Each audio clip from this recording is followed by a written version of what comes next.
কিরে ভাই কি করিস? বসে আছি দেখো তো এভাবে কেন বসে আছিস ভাই? তুমি আসবে বলে আচ্ছা তোর মন খারাপ কেন? একা একেলা মন আরে ভাই আমি থাকতে তুই একা কিভাবে? তুই কে আমার আমি কে মানে?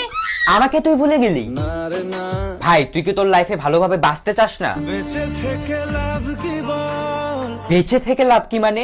মরে গিয়ে তুই কি করবি? তারা হয়ে চলে যাব হ্যাঁ আরো? পাখি হয়ে ধরা দেব ভাই তুই চেষ্টাটা কি করছিস বলতো? তাকে আটকে রাখার চেষ্টা ভাই দেখ যে চলে গেছে তার কথা ভেবে আর নিজের সময় নষ্ট করিস না, মুভ অন কর। না রে না না মানে এভাবে তুই আর কতদিন থাকবি ভাই? জানি না যাব কদ্দুরে এখনো ভাই আমি তোকে ভালো মতন বলছি তুই ওকে ভুলে যা, আমি ওর চেয়ে আরো অনেক ভালো মেয়ে তোকে এনে দেবো। লাগে না লাগে না তাহলে এভাবেই থাক শালা, আমি চললাম। কোনো উপায় দিয়ে যা তুই এই নে। अच्छा चलता हूँ दुआओं में याद रखना।